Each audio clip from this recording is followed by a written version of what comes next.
আজকে আমরা আবার চলে এসেছি একটি ওপার বাংলার পুরনো রেসিপি নিয়ে, শিম দানার ডালনা। এই রেসিপিটা আমার ঠাকুমার, আমার খুব পছন্দের একটি রান্না। এটা সম্পূর্ণ নিরামিষ একটি রান্না, যেখানে কোনো পেঁয়াজ রসুনের ব্যবহার নেই। শীতের শেষের দিকে এই শিমদানা বাজারে সহজেই পাওয়া যায় কিনতে। এখানে আমরা ভেজানো শিমদানা 250 গ্রাম নিয়ে ওটার খোসা ছাড়িয়ে নিয়েছি।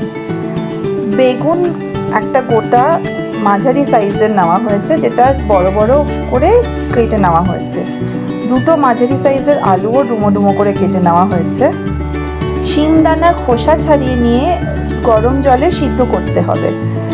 এখানে উপরে ডাল যেমন সিদ্ধ করলে ফেনা ওঠে, ফেনাটা উঠলে সেটা সরিয়ে নিতে হবে। প্রথমে আমরা কড়াইতে তেল নিয়ে বেগুন নুন হলুদ মাখিয়ে আগে ভেজে নিচ্ছি।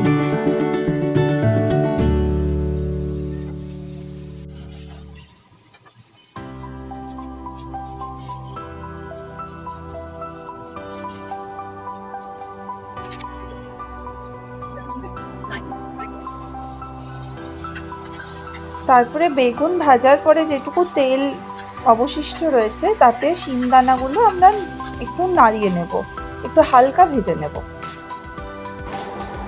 আবার 2 চামচ মতো তেল গরম করে তাতে জিরে তেজপাতা ফোড়ন দেওয়া হবে। এর মধ্যে আমরা কেটে রাখা আলুটা দিয়ে একটু ভেজে নেব।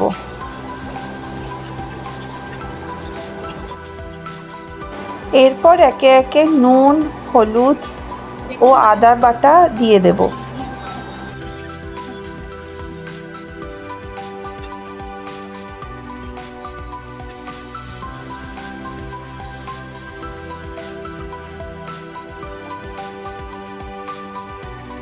এখানে আমরা গুঁড়ো মশলা যেমন জিরে গুঁড়ো, ধনে গুঁড়ো, হলুদ গুঁড়ো দিয়ে ওটা নাড়িয়ে নেব।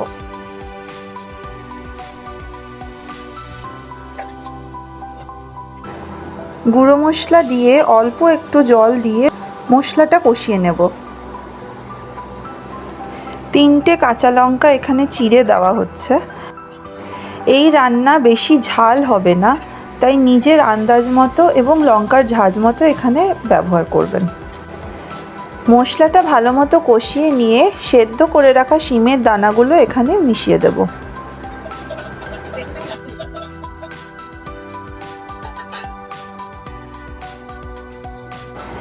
1 চা চামচ মতো চিনি দেওয়া হলো।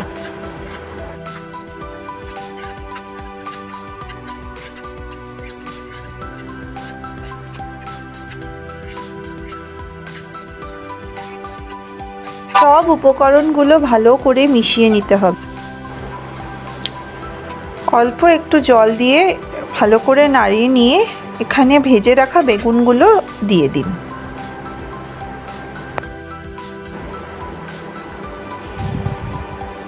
ভালো করে মিশিয়ে নিয়ে আন্দাজ মতো জল দিয়ে এবারে একটু ঢেকে রান্নাটাকে ফুটতে দিন।